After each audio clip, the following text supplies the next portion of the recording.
বন্ধুরা, একটা 2 ঘন্টার কন্ডোমের অ্যাড দেখে বেরোলাম। সেটার নাম হচ্ছে হ্যাঁ জাওয়ানি তো ইश्क होना है। এই সিনেমাটাতে ডে 1-এ ডিসকাউন্ট আছে হচ্ছে 50% অফ।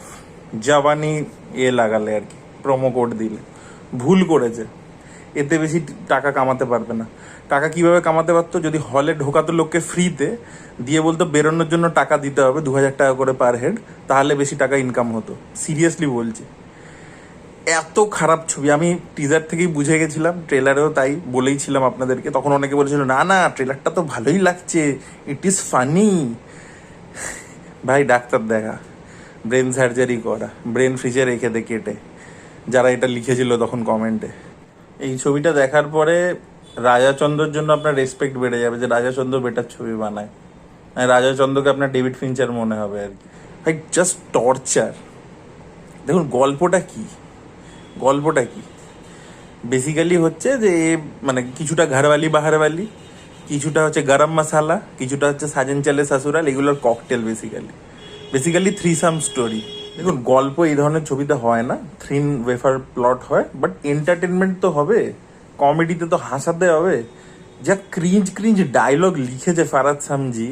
ওফ, ফারাদ সামজির অ্যাকচুয়ালি করা উচিত হচ্ছে যেরকম শাহজাহান নিজের ওয়ার্কার্সদের সাথে করেছিল, এরকম করা উচিত। যে ভাই তুই লিখিস না, সিরিয়াসলি বলছি। মানে আপনি যদি ডায়লগস গুলো শোনেন না, আপনি ভাবেন যে ভাই এটা কি লিখেছে। মানে এটা কি চ্যাট জিপিটি দিয়ে লেখা নাকি নিজে লেখা? আগে তো ফারাদ সামজি হোয়াটসঅ্যাপ থেকে জোকস কপি করতো, এখন কোথা থেকে লিখছে আমি মানে জানতে চাই। মানে সিরিয়াসলি বলছে तुम्हारे तुम इतने जवान हो, इतना जवान तो शाहरुख खान जवान में भी नहीं था। এটা কিরকম ডায়লগ? তারপরে কি নাম, বাচ্চা কা নামকরণ করনা है तो उसका नाम करण रख देते हैं। ঠিক আছে, তারপরে কি সব আছে আরো এরকম ভুলভাল লাইন্স আছে, দেখবেন প্রচুর এরকম লাইন্স ভর্তি। আর যত সাপোর্টিং অ্যাক্টার্স ভালো ভালো নিয়েছে, মানিশ পল, তারপরে অনেককে নিয়েছে, প্রচুর স্টার কাস্ট নিয়েছে আর কি সাপোর্টিং এ, বাট কেউ ভালো করতে পারেনি। মানে প্রত্যেকে ওয়েস্টেড, কেউ হাসাতে পারছে না। অ্যাক্টারকে নিয়ে নিলে তো হলো না, খালি আপনাকে তো তাকে কোনো ক্যারেক্টার দিতে হবে, সেরকম মোমেন্টস দিতে হবে, লাইন্স লিখে দিতে হবে। তো জাস্ট জঘন্য, জাস্ট জঘন্য। তো বরুণ ধাবানের ক্ষেত্রে ব্যাপারটা হয়ে গেছে কি, যে রিভার্স ইডিপাস কমপ্লেক্স হয়ে গেছে।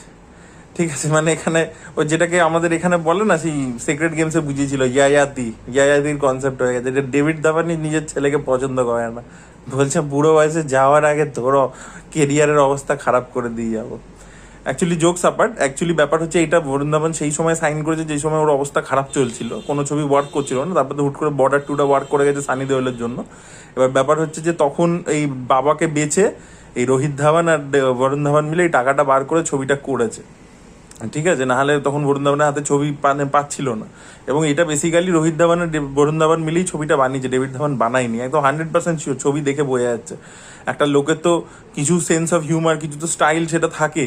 ঠিক আছে, যতই তার বয়স হয়ে যাক, বুঝতে পারছে আউটডেটেড হয়ে গেছে, কিন্তু এটাতে জাস্ট নেই। এটা পুরো মনে হচ্ছে রোহিত ধাওয়ান ডিরেক্ট করে দিয়েছে।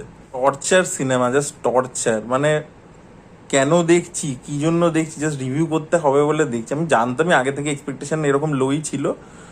তারপরে আবার বরুণ ধাওয়ান মানে কেন ভাই, কেন? মানে গোবিন্দাকে কপি করে তো দরকার কি? ভাই তোকে পাবলিক বলছে, বলে দিয়েছে তোকে যে করিস না, লোকে বলছে। ও মানে একটা হ্যাংওভারে চলে গেছে। ওর বাবা ওই গোবিন্দার হ্যাংওভার থেকে বেরোতে পারিনি, আর ও হচ্ছে আমি গোবিন্দা হব। সালমান খান, গোবিন্দা, অক্ষয় কুমার সবের ককটেল করে আমি একটা পারফরমেন্স দেবো। ওইভাবে হয়? নিজস্ব একটা আইডেন্টিটি তৈরি করতে হয়। তো এটা কি ভাই? আমি আপনাদেরকে ডে 1-এ বলে দিচ্ছিলাম যে পূজা হেগড়ে যে ছবিতে থাকবে সেই ছবির 12টা এমনি বেজে গেল, সেটা এখানে সত্যি হয়েছে। আর মৃণাল ঠাকুর হিন্দি ছবির ক্ষেত্রে মনে হয় প্রতিজ্ঞা করেছে, মানে তেলেগুতে যত ভালো ছবি করবো, আর হিন্দিতে এসে তত বি গ্রেড সি গ্রেড ছবি করবো। সান অফ সর্দার 2, এইটা কেন ভাই? ভাই ধানুষের সাথে প্রেম করছিল, যা মানে আপডেট শুনেছিলাম, সত্যি জানি না, অনেক লোকের মন ভাঙবে।